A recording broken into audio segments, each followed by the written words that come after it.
Yeah. All right. We're here. We're after this stupid team, stupid game against the other stupid team.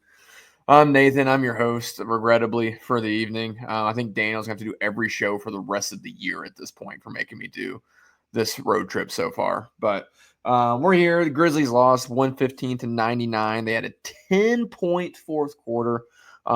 Really should have been 7. They got a free bucket at the end, essentially. But we're going to go through this. We're going to try and be here quick because if we're not here quick, I'm pretty sure like my wife's going to leave me at this point just by proxy. She didn't even watch the game. She's just going to feel the vibes. So we're going to get through this. We have somebody here who is typically positive, who is typically upbeat, who can give us something to be happy about, hopefully. But we're going to see if he's able to. And with that, I'm going to go ahead and bring in our guest for the night. All right.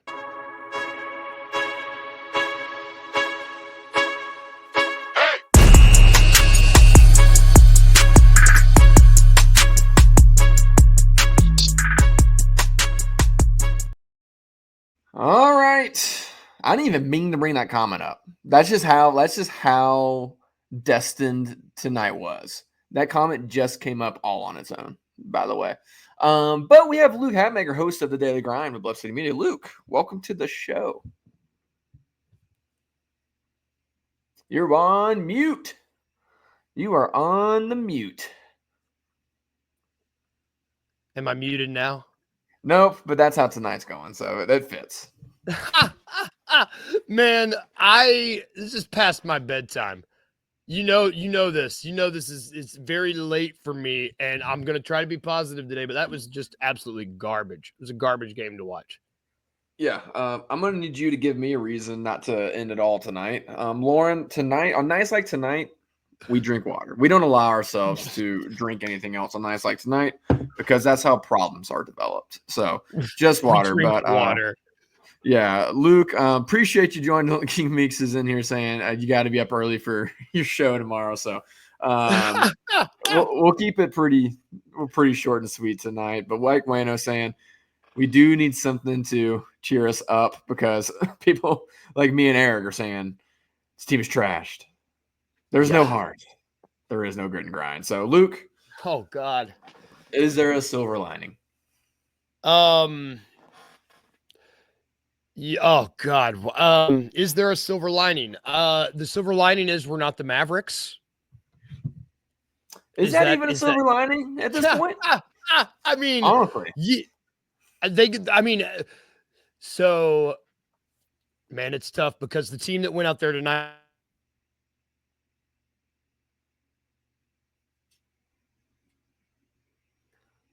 I don't know if you're on mute again. or my I think internet. I'm muting myself again. Okay, you're back now. I don't know. I'm so upset about this. I just don't. Oh gosh, I think my audio is going crazy. Give me 1 second. Okay, well, be careful. Well, let me give you my take on what I think's happening tonight, gang. Let me go ahead and pull myself up here. Oh, never mind. Luke's back, but despite that, I'm still going to give you my take. Everything is wrong with this team right now. The team quit. Just quit in the first half. You can't have games where Desmond Bane and Scottie Pippen and Santiago Dama are the only ones who care, which is exactly what happened in the first half. Like the team has quit. They have lost the plot, and Taylor Jenkins has clearly lost that locker room, in my opinion. Maybe not. Let me give them this. The second half, they turned around and they played with effort. They played with energy in the second half. But I've got my thoughts on why it's happening. So let's skip the silver lining. I don't even care enough to do a silver lining It's tonight. tough, man. It's tough to find a silver lining right now. It really is. I'm trying to these are games we should win. That's what's tough. It's like when you go into these games and you're like, oh yeah, we should win, and when you can't do that anymore, it's really difficult because gun to my head going into this game, we're more talented. I don't know. It's tough. It's tough to let's skip the silver lining because I think it's hard to find one right now. I'm with you. Nope, I'm not doing that tonight. So you tell me what you think went wrong tonight. And then I will give you the laundry list of reasons of what I think went wrong tonight. So you tell me first. What went wrong tonight for the Grizzlies? Well, we couldn't get a rebound to save our lives. I would say I can't believe how bullied we were on the boards. I just don't. I mean, the back of Klingen's head, it felt like, was getting more rebounds than we were, and I don't. That's not. I mean, I was getting so angry, and it's too late to be getting this angry. Just watching a Portland guy who I don't even know what the hell his name is, just tapping a ball out, tapping it out, tapping it out, tapping it out. It was just happening over and over and over. I thought that I was like a broken record, man, and it's just. We could start there. That went wrong for us. We couldn't make a three to save our lives. That went wrong for us. I mean, what went right for us? Is that the better conversation to have? Is what went right for us tonight? Santi looked good. No, we're not doing that tonight. We're not doing what went right. Okay, I'll tell you. Let's just give them their props. Des showed up. Scotty showed up. Santi showed up. Done. We got it out of the way. There, we're done. We got it all out of the way. Shout out to those guys. If you can't play Zach Edey against Donovan Clingan, who can you play him against? It really, really, really was probably the most discouraged I've been with the Zach Edey experience tonight, just because it was against Donovan Clingan. I want to ask you this about that. Yeah. Is it Zach or is it coaching?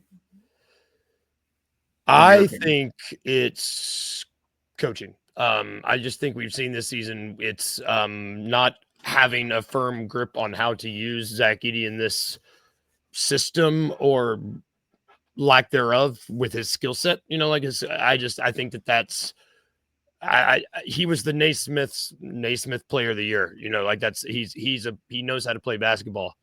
I don't think I don't think he is bad.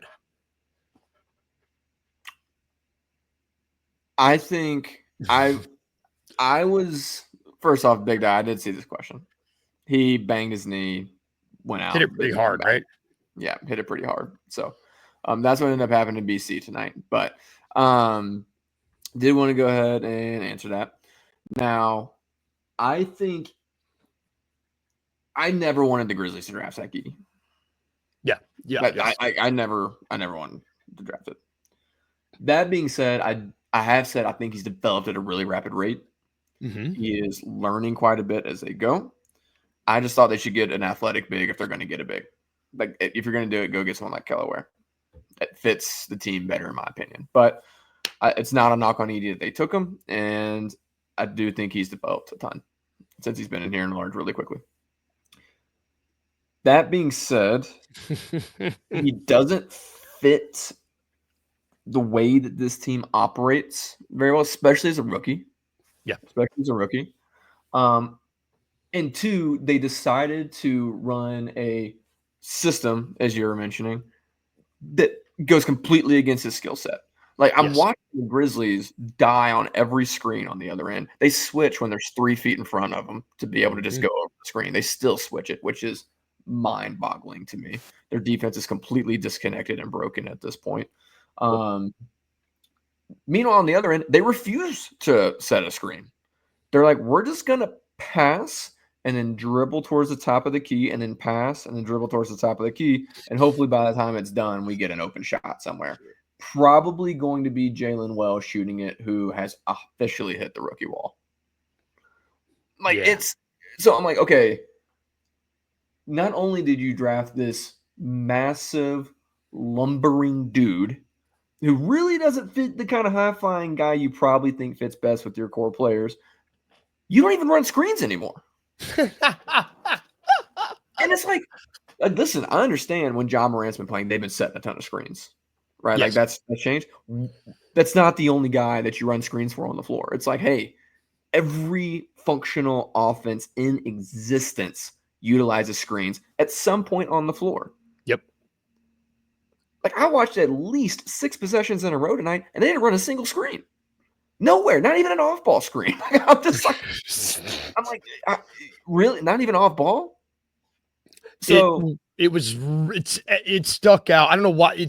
Maybe it was the frequency in which it happened, because I know exactly what every bit of it stuck out like a sore thumb tonight. Every bit of it, the system that they're running, the misuse of Edie, to me it was just the lack of buy-in from the seemingly lack of buy-in that these guys don't have with coach anymore. Like they were. All that stuck out like a sore thumb in this game tonight. I don't know. I don't know why. I mean, I'm gonna get there eventually. Okay. So trust me, I think I do know why. Okay, good. Good. But outside of that, let's sort of get to the rest of it. Yes, yeah. So I do think there's a way to get to the key, the ailments behind the symptoms. But I want to get to the symptoms first. Yes. Defensively, Grizzlies are broken right now. What do you see when they're on defense? Because there's a lot, but what has happened to this team that was such a defensive menace for so long? And I don't know how to, and I don't know why we're not worse than we are. Yes, if you were to like when you go look at this, I don't have the advanced stats in front of me, but we're still in the upper half of the league, but it doesn't seem like it. Have you seen a Grizzlies team overhelp more than this Grizzlies team right here in the history of watching Grizzlies teams? I don't know if I've ever, even the piss poor Grizzlies team, I don't know if they had overhelped on defense as much as this team does. And there was too much Luke and Jay Huff together happening tonight. And it was gross. Gross is a good way to put it. Luke was, I was reminded of how putrid Luke Kennard used to be on defense tonight. He looked like like an orange cone out there. Like he looked like a cone at times out there tonight. It was bad. And I like Luke Kennard a lot, but it felt like everything that he does poorly, I was reminded of tonight. He just passing up wide open threes, but that's neither. We can go back there because the Grizzlies, I saw a quote of the comment up there. The Grizzlies are giving up more wide open threes than and for the longest time, I was the guy that was like, man, why is every team having their best shooting night against us? What's going on? And it's like, hey, the common denominator is us at this point. You know, like the Grizzlies are the common denominator. And then it's just giving up wide open three after wide open three after wide open three. It makes my stomach hurt. I thought my stomach was hurting because of the ramen I ate tonight, but it was because of the game, I think. I think that's what was going on. It was probably both. Yeah, probably both. I am watching two things happen in that regard specifically. So, one, the scheme is switch everything. Yep. Don't ever fight over screens, which is crazy because you have guys who you would consider good point of attack defenders, right? It's why Jalen Wells plays. It's the whole reason why Vince Williams is in the NBA. It's what Scottie Pippen does well, and yet I'm watching him just let Anthony Simons switch on to Brandon Clark or Jaren Jackson Jr. or Zach Edey over. And Do Not Breathe isn't even trying. He's trying to do a slip screen. He's not even trying to set an actual screen, and they still don't fight over it. But that is the scheme. That is what you are being told to do. On the flip side of that, I'm also watching guys just stand at the top of the key when their guys over on the wing, and there's like they're trying to help on the other wing. I'm like, you're never going to get there. No, you don't have enough time. There's not enough time in the world for you to get over there. There's not long enough legs. It's not happening ever. And so it's over helping in a situation where you're not the helper, and that's just not being locked in. Yes, like that's just a team who isn't dialed in. It's just players who aren't dialed in. Is it a team that knows they're not going anywhere? Because that's what it feels like. Tonight felt like a team that knows they don't stand a chance. Well, if not to be a conspiracy theorist, but I mean, if I was on a team and I've sit there and then we've been trying to build and build and build and build, and all of a sudden everybody around me is a second-round pick or G League All-Star or a rookie, I would probably be like, what are we doing? But we're going to get there. We're going to get there. Which leads me to my other point is what's going on with our wings? Like, Vince looked like he was a demon again for about 3 minutes tonight, and I started to get encouraged. And then he disappeared. I really don't know what happened at that point because Vince actually, I've seen a lot of people hating on Vince tonight. I thought Vince looked a lot more like old Vince for a minute tonight, and then I agree. Got sent to the Never Realm, and I don't know why. Don't understand. But what's going on there? What do you see? I wish I would have put the timestamp down because I know exactly there was the moment that it happened tonight into the third, beginning of the fourth, whenever it happened, it was like, oh my God, there he is. You could see it. But he's being asked to handle the ball a lot. Yeah. And I don't know if that's that's not what I want him to do in that second unit. You know, you kind of have other guys on that second unit to do that. And I just feel like I want him as my point of attack guy. Like, I don't want him switching. I want him to guard the other team's best guy the entire time. Yeah. We're still trying to use Vince. That's it. We're like, the second units have him with primary ball handling duties. And I don't get that when you have Scottie Pippen. I just don't. Let Luke Kennard dribble the ball up.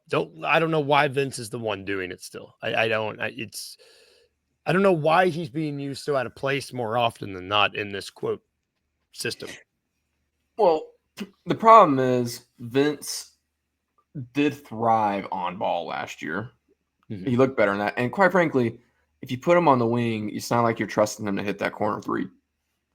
So it's like, where does he belong on offense? And you don't really know. But that shouldn't be the problem, right? You don't want Vince out there because he's doing a ton of offensive stuff, right? That he is out there to be a defensive menace, and that has disappeared. Do you think it's because he's hurt? Do you think it's because he's just not back to his full self? Or do you think it's because he's lost confidence? What do you think is behind that? I think it's probably a combination of the former and the latter. I think and I'm just basing this on what I've talked with Dr. Rusty Buckets from the $2 Sports Show. He's a PT. That ankle sprain that he had sounds like it was pretty damn bad. It sounds like it was like that ligament was ripping off. I mean, it did. I don't think he's got his feet under him 100% yet. I hate to blame it on that, but I think because he's trying to, I mean, imagine you're Vince Williams and you're watching Jalen Wells take your spot, quote unquote. Like, you're going to, he might be trying to push himself when he's just not ready yet. And I could see that shaking his confidence a little bit. I still love him, like, I still think that he's going to be a piece. I think he's going to be in our playoff rotation. I just don't think let me rephrase that. I think a healthy Vince is in our playoff rotation. I'm not 100% Vince Williams Jr. That's not the psycho that we like. Yeah. It's not the level of psycho we need. We need 100% psycho Vince Williams, not 75% psycho Vince Williams. Yep. And one thing I do want to bring this up just as a quick note. Lauren, Santi was great tonight, but we're crashing out. We're not talking about positives tonight. This is a pure crash out show, but Santi played really, really well. Yeah. We'll do positives in the morning. Yeah, we'll figure that out later. Watch Luke in the morning. I'll be asleep. Probably. Yeah. Hopefully. Probably not, actually. My kid will probably wake me up. But don't put that out there. I think he clearly is not fully there physically. Yeah. I think he's physically just not where he needs to be. I also think what's going on with Vince is part of what's going on with the entire roster, which is confidence slowly leaking away for one main reason that, again, the show is leading up to. I'm getting there, but I'm saving it because there's no telling how long I'm going to go on a rant. And if anybody's got kids, like Keith is saying, Nate on baby duty, my kid's in the other room. So the things that come out of my mouth, he's not going to hear. So try and keep it ready for the kids. Okay for the kids, but we'll see how it goes. Let's get to the biggest disappointment of the night, though, because we already talked about Jalen Wells hitting the rookie wall. Don't think we need to hit on that much more. He's just clearly hit the rookie wall. Vince, we think it's probably going to be physical. He's just not back quite all the way back yet. Which I do think both those dudes are really talented. I like their long-term projections. Yes. So this year is not indicative of what I think long-term, or the stretch of this year, I should say. Dog, Jaren Jackson Jr. wasn't just disappointing tonight. He was a straight-up liability. Yeah. Like, looked like the worst player on the floor. That can't happen. Nope.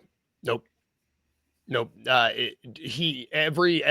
like 19-year-old Jaren Jackson Jr. that we'd let me draft, like fresh out of the draft, like bubble Jaren tonight at times, and it's really disheartening because I thought he got rid of a lot of those bad habits, but man, he shot. Oh, what was he? Man, he was 5. What was he? He was awful.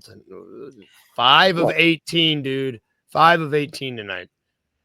And it looked ugly. It looked uglier than that. And maybe, do you think, let me ask you this. Do you think he came back too soon? Do you think he's also not 100%, but he came back because he wants to get that 60? Crushed it against the Heat. The Heat. Yeah, it's true. No, he's just getting back into his bad habits. And he's, for lack of a better term, looks like he's got his head up his ass again. Yeah. Like he's doing the stupid fouls. He's pouting a ton. Complaining. The complaints have gotten really bad.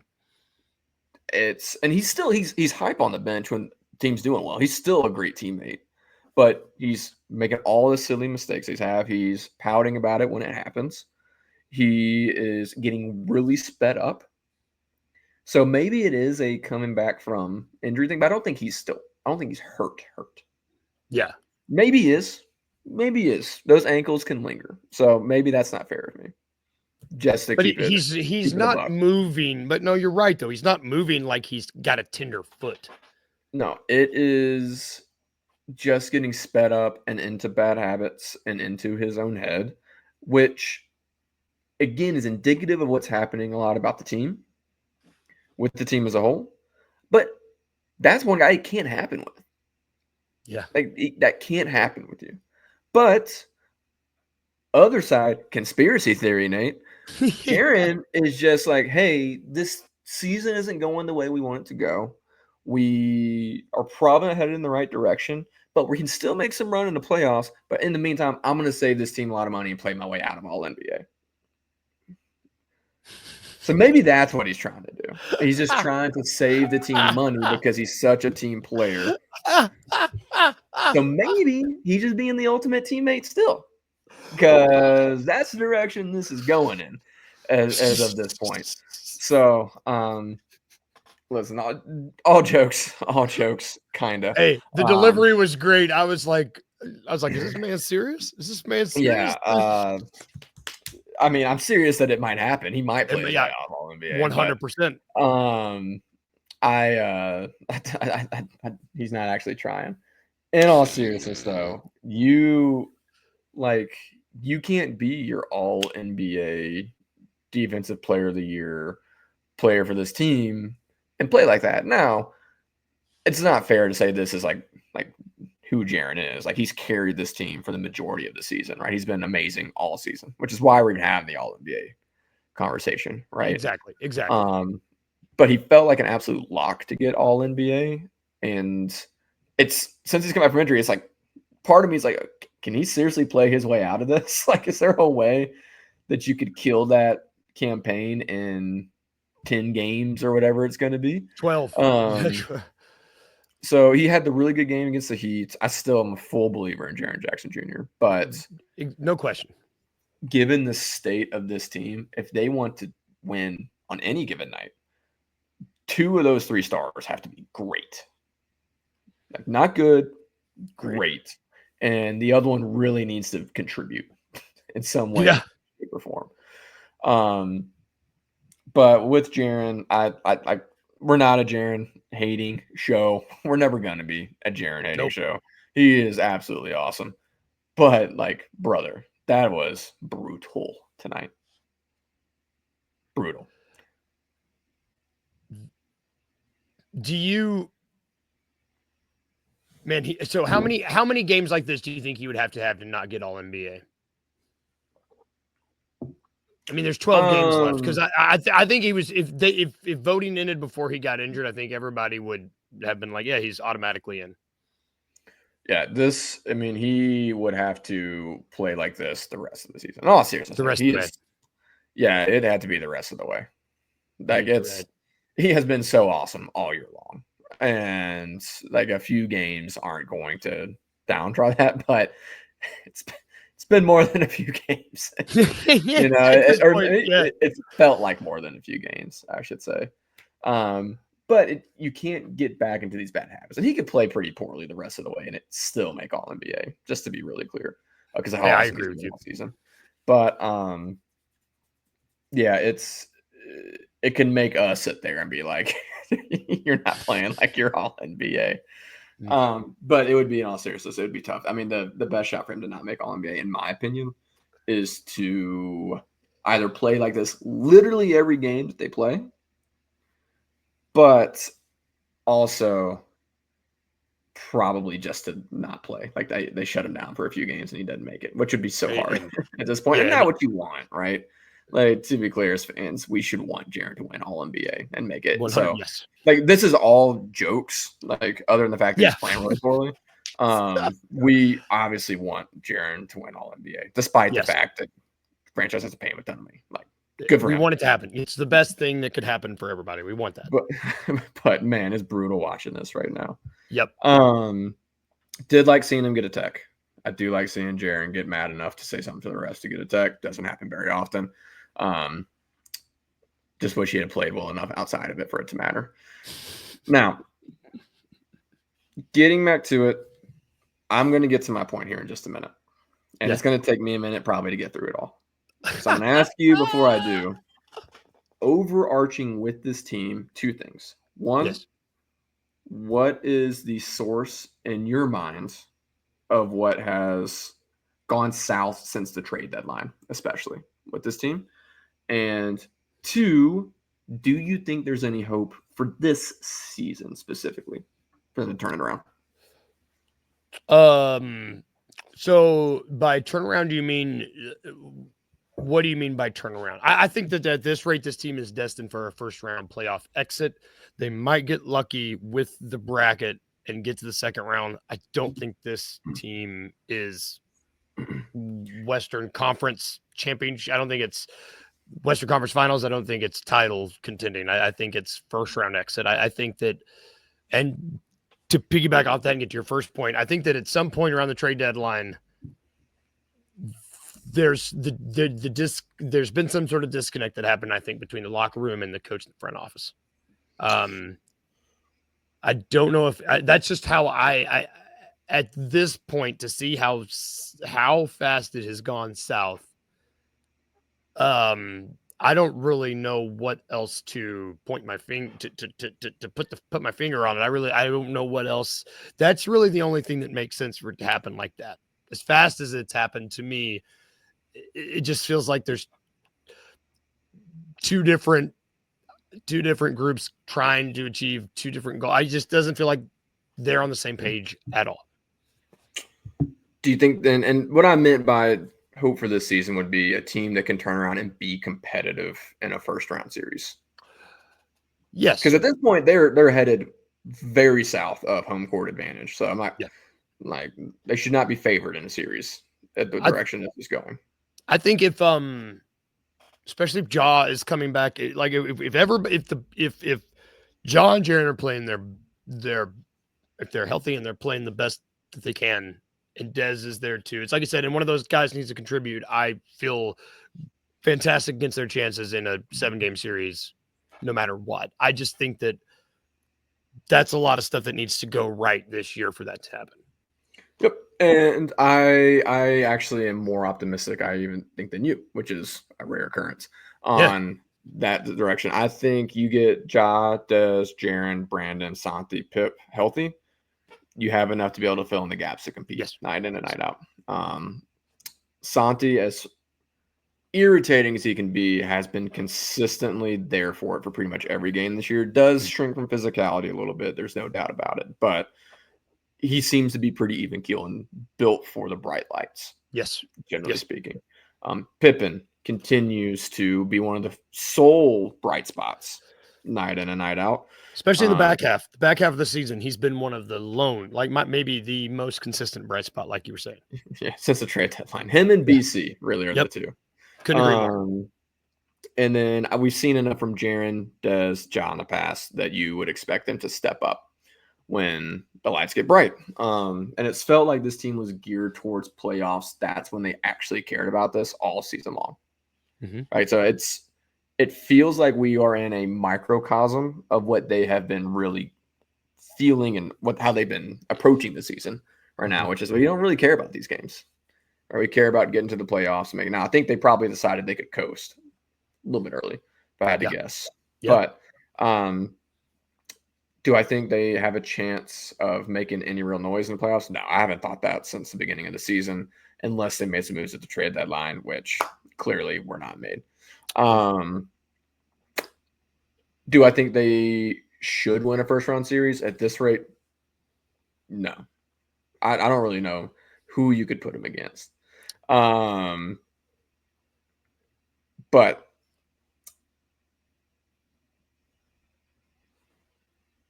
my issue with this team. I said it. I've mentioned it a little bit on shows in the past. I have hinted at it. I have directly addressed it in pretty calm ways. There are no adults in the damn room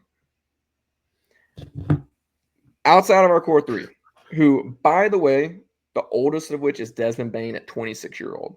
Yeah. I'm going to only stick with people who you actually care about and count on, right? So we're not going to be mentioning like Lamar Stevens and Jay Huff in this discussion. Fair. The oldest guys you have, and it is your role players, are Brandon Clark at 28 and Luke Kennard at 28. Jeez. Everybody else that you're playing, including your stars, is 26 and younger. But what did we think was going to happen? What did you think was going to happen? You have literally, I think Luke Kennard outside of our core three. Was he the 30th pick? Did they trade up and get him with the last pick of the first round? I believe so. Okay. Same pick they got Des with the year before. Okay. So outside of Luke Kennard, every single role player on this team was somebody they traded up to get with the last pick of the first round, or a second round pick, or somebody that got out of the G League, or a rookie. What did you think was going to happen? And listen, you can believe in a talent all you want. Sure. We think Vince Williams can absolutely pan out. Jalen Wells absolutely is going to pan out. Everybody still believes in G.G. Jackson. Scottie Pippen continues to play really well. All these guys continue to play really well, but Jesus H. Christ, when do you actually want to win a freaking series? I kept it off the explicit rating for Spotify. I think you did pretty good. Like, what are we doing? Seriously, what are we doing with this? Like, how did we get from 2021, where you're right there against the eventual champions of the NBA? Yeah. And the roster has continually gotten younger and worse and less ready every single year. And listen, there's plenty of people who would say, hey, they got a bunch of talent in there. I'm like, you're not to freaking get more talent in the draft. Your job's to effing compete. Yeah. And try and win. You have players who need to start trying to win. And everybody says, oh, let's go get it's 27 years old. That's when people actually start to win. Well, guess what? They start trying to win before they get to 27. Yes. That's how they get there. That's how they're ready to win when they get to 27. You don't just show up and start winning. You start trying to win the effing games, and you start trying to win the playoff series. And instead, you're sitting here with Vince Williams and Jalen Wells and whoever the hell else as your wings. And I'm like, yeah, brother, this is objectively a worse roster to go in a playoff with than what we had in 2021. This is, since they've been starting to actually compete at a high level, the worst roster they've had to go into a playoff spot. And at some point, your job is not to try to make the moves. Your job's to make the damn move. Mm-hmm. Like, listen, I didn't expect them to do anything crazy at the trade deadline. I said all along, I don't think there's any moves out there to push them over the top to where they can beat these OKCs, Clevelands, Bostons. I don't think that move's out there. But holy shit, I didn't expect you to just salary dump Marcus Smart and then like say, hey, we're just going to roll with this and this is fine. Because what the hell did you think was going to happen? And now, listen, I am about it. I think Taylor Jenkins has shown his cards. I think he has shown his cards. I think the writing's on the wall unless things really end up making a turn in the playoffs. But at some point, it's like, brother, like, we need pit bulls and you gave me puppies. Like, I don't like at some point he only has so much to work with. Do I think he has done the most with what he has? No. Clearly, I don't think that based off our earlier conversation. I do not think he is maximizing what he has in this team. But I think if he did maximize it, there's still probably a first-round exit. That might be an exaggeration. I think they are competing in a second round probably if they did maximize it. But it's no guarantee that they win that second-round series. No, because you still have guys hitting the rookie wall. Jalen Wells is supposed to be your starting wing against maybe Luka fucking Doncic. Like what? And so, listen, I watch this team, and there's no adults in the room. And also, if I'm sitting there and I'm Ja Morant and I'm Desmond Bane and I'm Jaren Jackson Jr., I'm looking around, I'm like, you threw in the towel on the season. What are we supposed to do? Yeah. Like, clearly they threw in the towel on the season. That trade deadline had no intention whatsoever of upgrading the roster and competing. And you can say, well, we tried to make these moves and stuff. It's like, no, you didn't make the moves. Like, watch Star Wars, do it or not. There is no try. And you didn't. And you didn't. Yeah. And so, listen, if you want to sit there and say Taylor Jenkins is a problem, I'm not going to argue with you. But if you're going to sit there and say, hey, this roster has been built to a place where it's meant to compete, then get the hell out of here. There's no way. There's no way. And quite frankly, like, they can still make moves. This franchise isn't doomed. There's plenty of things they can do come summer, right? But if you want to sit there and tell me they are built to compete this year, there's just no chance. And so, quite frankly, I think the entire franchise threw in the towel and the players are following suit. I mean, trickle down, right? It starts from the top. Like if you are going to send the message that you don't care about the season by your marquee move being a salary dump of Marcus Smart, if that is supposed to be how you feel about the season, I mean, what does that show to your guys? You know, like what is that?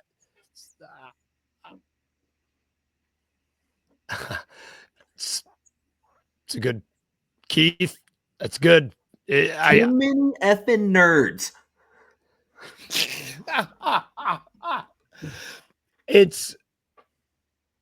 I mean, neither one played basketball, right? I me and Chris Ingram used to talk about this. It's like, you know, at the end of the day, maybe you just kind of. TJ did. Mm-hmm. I mean, I hate to boil it down between nerds and jocks, but I mean, is it as simple as that? I don't think Jenkins is a nerd. I think he has reached his limit as a rookie coach. I think Jenkins has done a good job with this team as a developing team. He's just sort of reached the limit of where he can take the team. Yeah. I don't think he's just some massive nerd.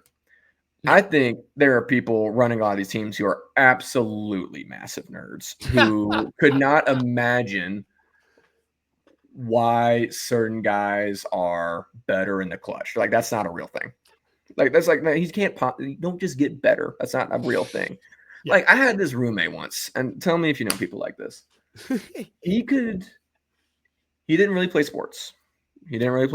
Not his thing. Also, yeah, shout out to Keith for the super. I brought the comment up, meant to say that, and then I got distracted by being mad again. So, shout out to Keith. But he was one of these guys who didn't play sports, but could tell me like every stat from every team and every MVP back to like the big fruition of a league. I could tell you everything.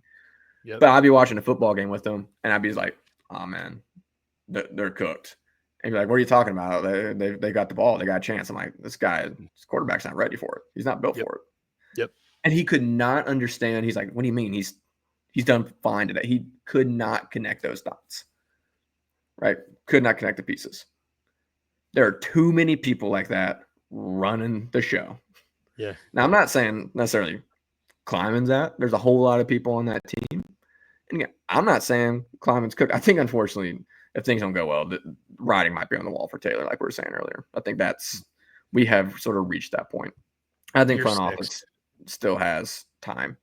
But the nerds got to get out of the way and realize that this is a game being played by men. And sometimes you just got to let them go out there and do what they do. And it's not all played on paper. Wayno barely beat me to it. The game's not played on paper. Yep.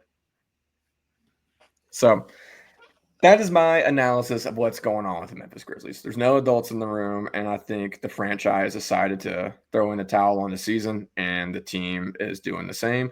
I still think they're going to give it their all when they get to the playoffs. Yes.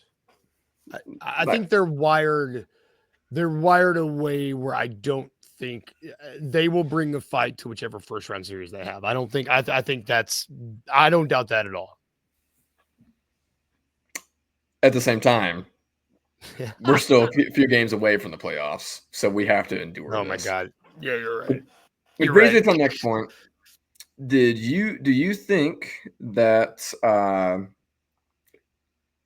the Grizzlies have a chance of turning this around in the next few games before the playoffs get here? Or do you think that they're going to kind of not care, just make it to the playoffs and then flip the switch? What is your opinion? What do I want to happen, or what do I think is going to happen? What do you think is going to happen? I think that they are going to try to get to the playoffs and flip a switch. I just don't know if that's – I think that they've got a really tough rest of the way. I had tonight as a game that they could win, and I only had 5 games that they could win of the last 13 that I thought were like, yeah, this should be a win. The other 8 or whatever, I was like, I don't know. These are all toss-ups, and so I don't – If they try to flip the switch now and play up to speed, I mean, they got a lot of hard games where they got to go up against like other playoff teams that are above 500, and we know how we've gone against above 500 teams lately.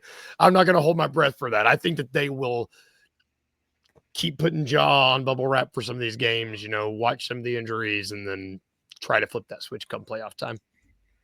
Yep. Well, I personally think they will pick and choose games, but I think they know that they cannot go into the playoffs playing like this. So I actually do think they try and turn it around. I do think that they try and flip that switch beforehand. I have very little faith in their ability to do it on a consistent level until you get to the playoffs. Yes. Well said. Upcoming games, Clippers on Friday in LA. We'll see what happens. I don't want to play this. I want to play this Clippers team. I don't want to play them. Well, I also think you're probably playing without John Moran again, which is not great. Jazz in Utah. I was going to go to that game. I am second guessing it at this point. We'll see what happens on Friday. OKC at OKC. And then you get home, and I think you do have Ja for these home games. Lakers, then Celtics. So, listen, they have to flip a switch. You cannot play like this heading into the playoffs. Also, just taking a quick look at the standings, you are now dropped all the way to 5th, which the way you're playing, it's very hard to see how you're going to jump up in the standings. Unless LeBron stays out that's the only way I see it. Yep, but you are in 5th playing against Denver as the lower seed. So you're putting yourself in a bad spot. The way they've been playing, there's a definitive chance Golden State and maybe even one of these play-in teams catches you. I mean, it's hard to fathom, but it's mathematically possible. Mathematical chance that they fall into the play-in. All right, all of a sudden now you're playing. Maybe that's your plan. Maybe they are trying to get to 7 so they can win that 7-8 matchup and play Houston Rockets in the first round. Maybe this is all like galaxy brain Grizzlies front office, Grizzlies franchise, and we're going to turn around and be like, oh my God, they were genius. So smart. I personally don't think that's what's happening, but there's a chance. But we'll see. You hear it all the time. You're one game away from flipping a narrative. You go into LA, you beat the Clippers on Friday night, and you show out and you sort of show, hey, like, no, we're here to play. We can do this. You can flip the narrative really quickly, but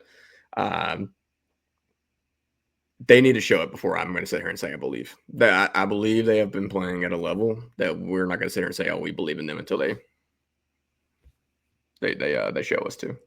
I mean, do you think they might be OKC at this point? You got to think, is OKC going to sit guys? I mean, if they've clinched the 1 seed by as of now, right? I think have they done it? Let's see. They have clinched their division. I think they technically haven't clinched yet. I think there's 12 games left, 45, 25. And Rockets are. Let's see. Are the Rockets playing tonight or did they already play? I think they already played. They already played. Yeah, I think they have mathematically clinched the 1 seed at this point. Maybe they sit guys and we can win that game. You know, maybe if we can. You're right. It's 1 game away from changing the narrative. They beat the Clippers and then they go into Utah, beat Utah. They beat OKC, come home on a 3-game streak. That'd be great. I'm going to manifest that. Yeah, do your manifesting because I'm not with you. I mean, you could, but to be honest, like they need to compete against competition. Like yes. Right now, they need anything they can get to turn it around. You just lost to the Portland Trailblazers in convincing fashion. I was not going to be surprised if they lost tonight. I'm very surprised in the manner in which they lost tonight. Same. But you need to find a way to turn it around just however you can at this point. But in general, you need to compete against competition. And you need your guys healthy. Listen, I understand sitting Ja with any kind of ailment that he has right now, getting him ready for a homestand, get ready to kind of get that switch flipped going into April. But, yeah, I'm worried about this team. Worried about this team. Not worried about this franchise. No. They can figure it out. Obviously, this is just this one season, but pretty worried about this. This iteration of the team, I am quite worried about. Yeah. Yes. Yeah. We're going to see what happens. But everybody, it could happen. Good things can happen on Friday night. So there you go. There's a positive spin from that. I got at least 1 sentence in. Appreciate everybody hopping in tonight. We're going to cut it short. I'm surprised we stayed as long as we did. We did good. To be honest with you. But appreciate y'all coming in. I know it's a late game and a very depressing game. So appreciate everybody joining. Luke, especially appreciate you joining. I got an early show in the morning as well. So everybody tune in, by the way, daily grind. Perfect before work thing to get your day going. Probably have a little bit more positivity and happy venting in the morning if I had to guess. Well, yeah, it'll be happy venting. I'll have some sleep. I'll probably have at least 3 cups. That's my problem tonight. I drink too much coffee before this, and it's that weird late caffeine rush where it's like, what is going on? Yep. You know what I'm talking about. Unfortunately, I do. But everybody seriously tune in. It's fantastic. They get up way early, work way hard on that show. It's a great show. So you'll notice I'm never on that show because I'm asleep. You're asleep. Yeah, I'm trying desperately to be asleep. We will be back on Friday. Daniel should be back on Friday. I might just have to take some PTO. This week is sort of killing my soul. But regardless, we will have somebody here on Friday night going through the show. Maybe it's a good one. Maybe the Grizzlies turn around in LA. Maybe they get Ja Morant back. But until then, we are going to go. We're going to forget about this. We're going to watch some March Madness, root on our Memphis Tigers, and pray that all goes well and that I survive my first weekend in my survivor pool. Because if not, that might be the last straw. All right, y'all. Y'all be good. Have a great rest of your evening. Hopefully that only involves going to bed. If it involves anything else, have a safe rest of your evening. But we will be back on Friday. Until then, be nice. Tell your friends.